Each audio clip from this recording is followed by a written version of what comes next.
Bonsoir à tous et merci d'être restés sur notre chaîne. Tout de suite, les grandes lignes de ce journal. L'acte de banditisme sévit dans le quartier de Marbib-Itos. Hier soir, 5 maisons ont été la cible des bandits armés. Santé, 6 neurochirurgiens pour 22 millions d'habitants. Madagascar manque cruellement de médecins spécialistes. Illustration dans ce journal. Après l'envoi des travailleurs malgaches à l'étranger, le syndicat professionnel des travailleurs sociaux s'attaque maintenant à un autre fléau, la traite de personnes pour en faire des domestiques sous-payés et maltraités. Et au Mexique, plus d'1 millier de personnes sont toujours sans abri à Acapulco, la plus célèbre des stations balnéaires du pays ravagée par l'ouragan.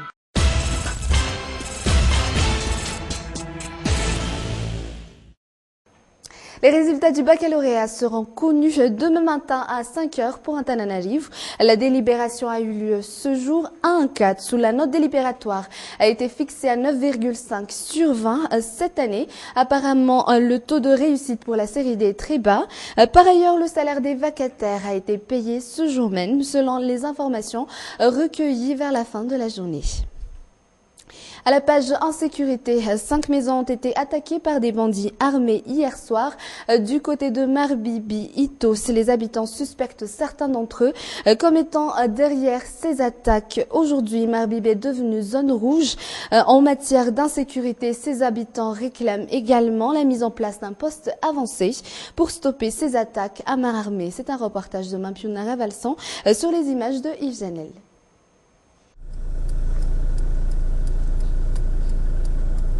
C'était hier soir vers 23 h.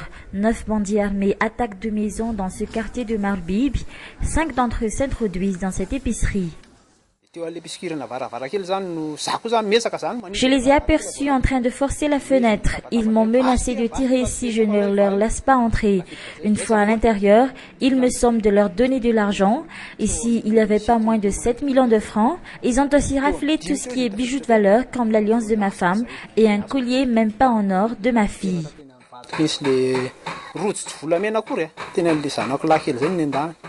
Le reste de la bande entre de force au domicile de cette femme. Apparemment, les bandits connaissent très bien la propriétaire. Ils ont seulement pris mon téléphone et sont tout de suite repartis. Je les ai déjà remarqués dimanche dernier dans les environs. Ils étaient 4. Ils m'ont même demandé si j'étais la propriétaire de cet étalage. Je leur ai dit que j'étais juste la gérante et qu'ils sont partis à la campagne. Toujours hier soir, dans le même quartier, on signale un autre cambriolage dans une autre maison. Les bandits ont pris 140 000 arrières, 2 téléphones portables et un ordinateur et un décodeur.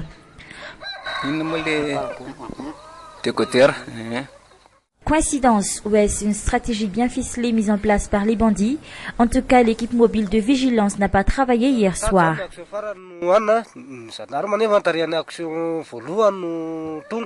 Les gendarmes étaient occupés à sauver d'autres victimes des bandits quand ils ont reçu l'appel de la dernière victime à cet endroit.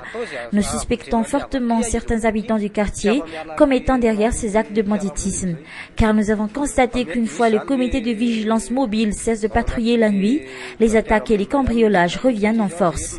Dans notre quartier, aucune voiture n'ose même plus circuler la nuit après minuit.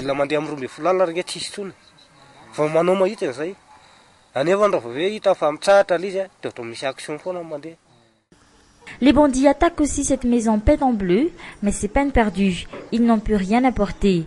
Pareil pour cette école proche de l'église de Marbib. Les habitants tirent la sonnette d'alarme et ils exigent la mise en place d'un poste avancé.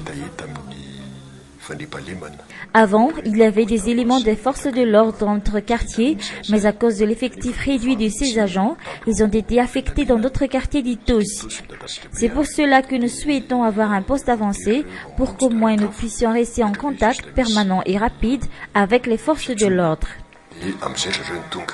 Cela fait maintenant 3 mois qu'il n'y avait plus d'attaques à main armée dans le quartier de Marbib-Itos. Malgré tout, 80% des attaques enregistrées dans la commune d'Ambujapetro se sont produites dans ce quartier. 37% des enfants perdus reçus par la police des mœurs et des mineurs et 12% de ceux victimes de viols et de violences sur la capitale sont tous des domestiques. Selon les statistiques délivrées par la SPDTS, la traite de personnes attire un peu plus l'attention que celui des domestiques. Il est dur de déterminer vraiment toutes les sortes de travaux que font ces enfants. Qui plus est, il n'y a pas assez de lois régissant ce genre d'exploitation. Nombreux sont les traités internationaux concernant le droit des domestiques à ne pas avoir été signé par Madagascar.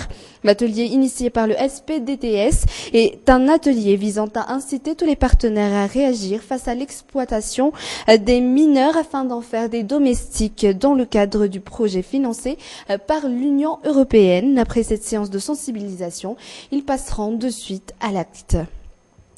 Toujours autour de ce sujet, à combien se chiffre aujourd'hui le salaire des bonnes à tout faire? Cela varie selon les familles d'accueil, mais toujours est-il que la question de la rémunération est parfois source de problèmes entre ces domestiques et leurs patrons. Comment ces employés de maison, parfois de très jeunes filles, vivent-elles cette situation?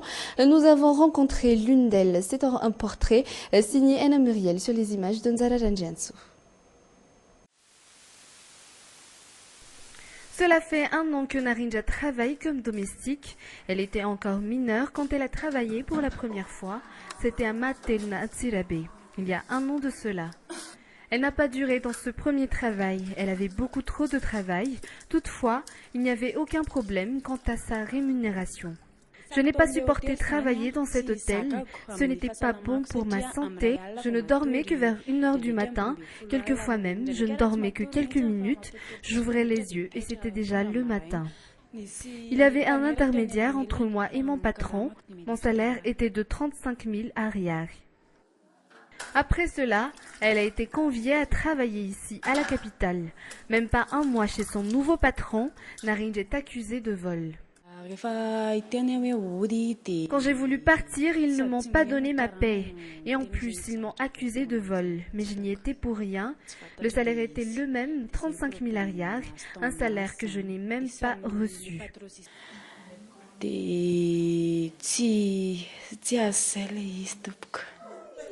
Elle croyait pouvoir survivre avec le salaire qu'elle devait recevoir chez ce deuxième foyer. En général, rares sont les domestiques qui connaissent le montant réel du salaire qu'ils doivent recevoir, ce à cause de l'ignorance et également à cause des intermédiaires. Un des problèmes des domestiques à Madagascar, aucune loi n'a clairement été déterminée quant au montant de leur salaire partout dans le monde. Le travail de domestique n'est pas considéré comme étant un travail comme les autres. Le domestique est logé, nourri, hébergé, soigné en cas de maladie, des dépenses en plus pour les patrons, mais n'incluant pas ces besoins et dépenses des domestiques, leur salaire ne devrait même pas descendre en dessous de 70 000 ariary. Certains domestiques sont pourtant payés de 3 000 à 5 000 ariary par mois dans la capitale, une exploitation fortement sanctionnée par la loi, d'autant plus que la plupart de ces domestiques sont des mineurs. Madagascar ne dispose plus que de 6 médecins spécialistes en neurochirurgie et pourtant plus d'1 millier de patients ont besoin d'être opérés tous les ans, du moins à l'hôpital Agiera. Mais pourquoi cet effectif très réduit de nos neurochirurgiens? Les réponses dans ce reportage de Marnatou Injav sur les images de Nzara Ranjiansou. Il est très rare de voir ces lits sans occupants. Dans cette chambre, on retrouve les patients victimes d'accidents de la route, de collisions graves ou des blessures graves qui nécessitent une opération à la tête ou dans le dos. 80% hospitalisation. Plus de 80% de ces patients sont tous victimes de collisions et d'accidents de voiture. Parfois, nos lits ne suffisent plus pour les accueillir. Dans ce cas-là, les responsables du service neurochirurgie de cet hôpital mettent dans une même chambre les patients adultes et enfants, comme dans cette chambre par exemple.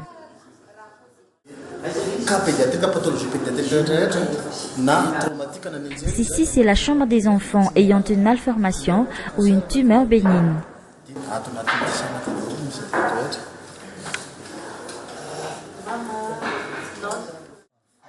Parmi ces malades, ce bébé, il vient de Tirunmandit, il est hydrocéphale, il n'a que 2 mois et demi.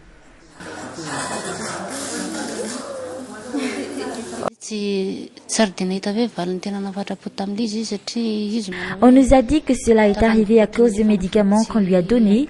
Sa tête n'a gonflé qu'un mois après sa naissance.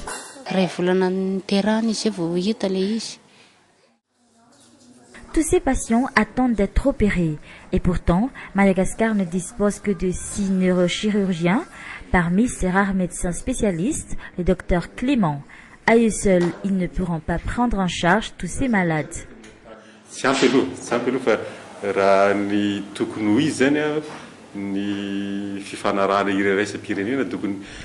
vrai que notre effectif est très réduit. Les normes internationales exigent par exemple qu'un service neurochirurgical accueillant pas moins de 600 000 patients doit être pris en charge par 3 médecins neurochirurgicaux. Dans notre cas, nous ne sommes que 6 pour quelques 22 millions de Malgaches.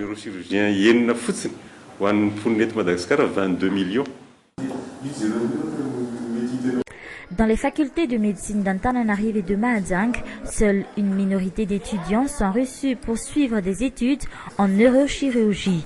Ceci explique l'effectif très réduit de nos neurochirurgiens. Tous les ans, ces facultés ne prennent que 2 médecins généralistes pour cette spécialité. Les légumes secs doivent-ils être donnés à manger aux enfants ou pas? Quand doit-on leur en donner? Ces légumes qui sont classés parmi les légumes difficiles à digérer mais qui peuvent être un substitut à la viande grâce à son apport en protéines au corps humain. C'est un reportage de Anna Muriel et de Ijanel.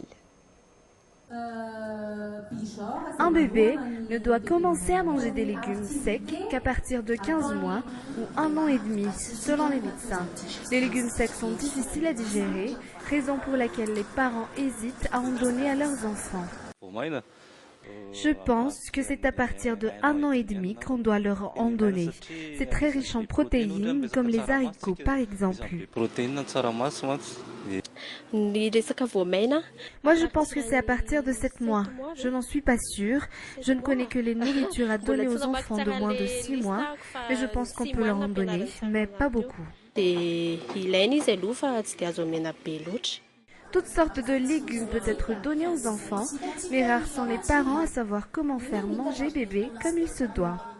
Les légumes secs, comme tous les légumes, sont très importants pour la santé, mais un enfant ne doit en manger qu'à partir de ses 1 an et demi. Pourtant, les légumes secs sont aussi très riches en magnésium et en fer, et puisqu'ils sont difficiles à digérer, il vaut mieux n'en donner à bébé qu'à partir de ses 18 mois.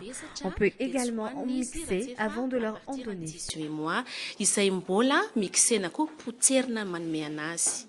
500 ariars, c'est le prix du gobelet de légumes secs sur le marché de la capitale en ce moment. Les légumes secs qui sont aussi un substitut de la viande, autant pour les bébés que pour les adultes. C'est la fin de ce journal. Merci de l'avoir suivi. À demain pour une toute nouvelle édition de Viva Événement. Au revoir.